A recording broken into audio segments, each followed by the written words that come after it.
శ్రీమాత్రే నమః. శ్రావణమాస మహత్యమునందు 6వ అధ్యాయం శనివార వ్రతం. ఈశ్వరుడు చెప్తున్నాడు, సనత్కుమారా, ఇప్పుడు నేను శనివార వ్రత మహత్యాన్ని చెప్తాను.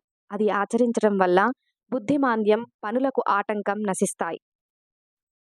శ్రావణ శనివారం నాడు నరసింహుని, శనేశ్వరుని, ఆంజనేయుణ్ణి పూజించాలి. పసుపు కలిపిన చందనంతో గోడపై లేదా స్తంభంపై లక్ష్మీదేవితోనున్న నరసింహుని లిఖించి పూజించడం శ్రేష్టం. నీలం, ఎరుపు, పసుపు రంగులోనున్న పువ్వులతో పూజించి నైవేద్యంగా కిచిడి, కుంజరమనే పేరుతోనున్న అత్తి చెట్టు కాయలు కూర సమర్పించటం వల్ల నరసింహుడు ప్రీతి చెందుతాడు. ఆ ప్రసాదాన్ని బ్రాహ్మణులకు భోజనంగా పెట్టి స్వయంగా కూడా స్వీకరించాలి. నువ్వుల నూనె, ఆవు నేతితో అభిషేకం నరసింహునికి ప్రీతి కలిగిస్తాయి. శనివారం అన్ని విధాలుగా నువ్వుల నూనె వాడడం ప్రశస్తం. బ్రాహ్మణులకు, సువాసినులకు, కుటుంబ సభ్యులందరూ నువ్వుల నూనె రాసుకొని అభ్యంగన స్నానం చేయాలి. మినుములతో అన్నము వండి నివేదిస్తే నరసింహునికి ప్రీతి. ఈ విధంగా శ్రావణ మాసంలో వచ్చే 4 శనివారాలు చేస్తే లక్ష్మీదేవి వారింట్లో స్థిరంగా ఉంటుంది. అంతేకాక ధనధాన్య సమృద్ధి కలిగి పుత్రులు లేని వారికి పుత్రోదయం కూడా జరిగి సత్కీర్తి లభించి ఇహలోకంలో సుఖాలను అనుభవించి పరమమైన వైకుంఠధామాన్ని పొందుతారు. ఇది నరసింహవ్రత విధానం. ఇక శనివార వ్రతం. శనిదేవుని ప్రీతి కోసం ఏం చెయ్యాలో చెప్తాను. కుంటి బ్రాహ్మణుడు లేదా సాధారణ బ్రాహ్మణుడి అయినా నువ్వుల నూనెతో అభ్యంగనం చేసి వేడి నీటితో స్నానం చేయించాలి. నృసింహుని ప్రీతికి అని చెప్పబడిన కిచిడీని ఆ బ్రాహ్మణుడికి సమర్పించాలి. తరువాత నువ్వుల నూనె, ఇనుపలోహము, నల్ల నువ్వులు, నల్ల మినప్పప్పు, నల్లని దుప్పటి దానం చేసి, ఇదంతా నేను శనేశ్వరుని ప్రీతికై చేస్తున్నాను, నా యందు శని ప్రసన్నుడు కావాలి అని కోరుకోవాలి. పిమ్మట శనికి తైలాభిషేకం చెయ్యాలి. శని పూజకు తిలలు, నల్ల మినుములు కలిపిన అక్షతలు ప్రశస్తం. శనేశ్వరుని ధ్యానించాలి. నల్లని రంగులో ఉంటాడు శనేశ్వరుడు. మందగతి కలవాడు, కాశ్యప గోత్రజుడు, సౌరాష్ట్ర దేశంలో ఉత్పన్నమైనవాడు, సూర్యుని పుత్రుడు, భక్తులకు వరాలు ప్రసాదం చేసేవాడు, కర్రతో సమానమైన ఆకారం ఉండే మండలంలో ఉండేవాడు, ఇంద్రనీలమణి వంటి కాంతులతో ప్రకాశించేవాడు, చేతులతో ధనస్సు, బాణం, త్రిశూలం ధరించినవాడు, గ్రద్దపై కూర్చున్నవాడు, యముడు అధిదేవతగా, బ్రహ్మ ప్రత్యధిదేవతగా కలిగినవాడు, కస్తు, అగరు, గంధం, గుగ్గు, ధూపం మొదలైనటువంటి యందు ప్రీతి కలిగినవాడు, కిచిడి అనే పదార్థమునందు ప్రీతి కలిగినవాడు అని ధ్యానిస్తూ స్తోత్రం చేయాలి. శనేశ్వరుని నల్లని సుందరమైన లోహ ప్రతిమయందు పూజించాలి. నల్లని వస్తువులను దానం చెయ్యాలి. నల్లని రంగుతోనున్న వస్త్రయుగ్మం, నల్ల దూడతోనున్న నల్లని గోవును దానం చెయ్యాలి. ఈ విధంగా విధి విధానాలతో పూజించి స్తోత్రాలను చెయ్యాలి.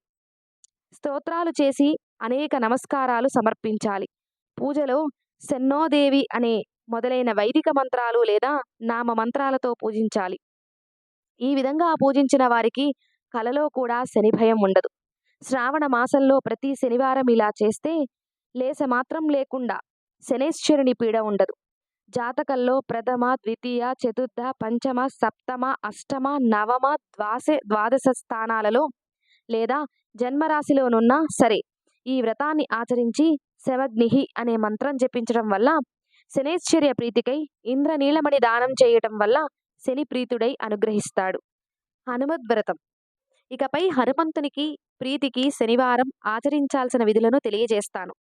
శ్రావణ మాస శనివారాలలో నూనెతో రుద్రమంత్రంతో అభిషేకం చెయ్యాలి. నూనెలో కలిపిన సింధూరాన్ని లేపనంగా ఆంజనేయ ప్రతిమకు పోయాలి. జపాకుసుమాల మాల, తెల్ల జిల్లేడు పువ్వుల మాలలు, మందార కుసుమల మాలలతో పూజించాలి. బటక నైవేద్యం సమర్పించి వివిధ ఉపచారములతో శ్రద్ధాభక్తులతో పూజించాలి. తరువాత హనుమత్ ప్రీతికై 12 నామాలను పఠించాలి. హనుమాన్ అంజనాసూనుః వాయుపుత్రో మహాబలః రామేష్ట ఫల్గుణస్సఖ పింగాక్షో అమితవిక్రమః ఉదతిక్రమణచ్చైవ సీతాశోక వినాశకః లక్ష్మణ ప్రాణదాత చ దశగ్రీవస్య దర్పః ద్వాదశైతాని నామాని ప్రాతరుద్ధాయ పఠేత్ నా శుభం జాయతే తస్య సర్వ సంపత్ప్రదా జాయతే. శ్రావణ శనివారాలలో ఇలా వాయుపుత్రుడైన ఆంజనేయుని భక్తిగా సేవించటం వల్ల శరీరం వజ్రంతో సమానమై ఎళ్లవేళలా ఆరోగ్యంగా, బలవంతులుగా, పనులలో చురుగ్గా పాల్గొంటూ బుద్ధి వైభవంతో ప్రకాశిస్తూ శత్రువులు లేకుండా ఉండి మిత్రులు అభివృద్ధి చెంది వీర్యవంతులు కీర్తిమంతులు అవుతారు. ఆంజనేయుని ఆలయంలో 1,00,000 పర్యాయాలు హనుమత్ కవచం చదవటం వల్ల అణిమాది అష్టమ సిద్ధులు సిద్ధిస్తాయి. యక్ష రాక్షస భేతాళ గణాలేవైనా హనుమంతునిని ఈ విధంగా సేవించే వారిని చూసినంత మాత్రాన 10 దిక్కులకు భయంతో పారిపోతాయి. రావి చెట్టు ప్రత్యేకత. శనివారాలలో రావి చెట్టును ఆలింగనం చేసుకోవటం, పూజించటం వల్ల అనేక సంపదలు కలుగుతాయి. శనివారం తప్ప మిగతా దినాలలో రావి చెట్టును తాకరాదు. ఏ శనివారాలు ఈ విధంగా అర్చించినా ఎంతో ఫలప్రదం. అయినప్పటికీ శ్రావణ మాసంలో వచ్చే శనివారాల యందు పూజించటం వల్ల మరింత అధికంగా ఫలప్రదానమవుతుంది. శ్రీ స్కాంద పురాణంలోని ఈశ్వర సనత్కుమార సంవాద రూపంగానున్న శ్రావణ మహత్యమునందు 7వ అధ్యాయం సమాప్తం.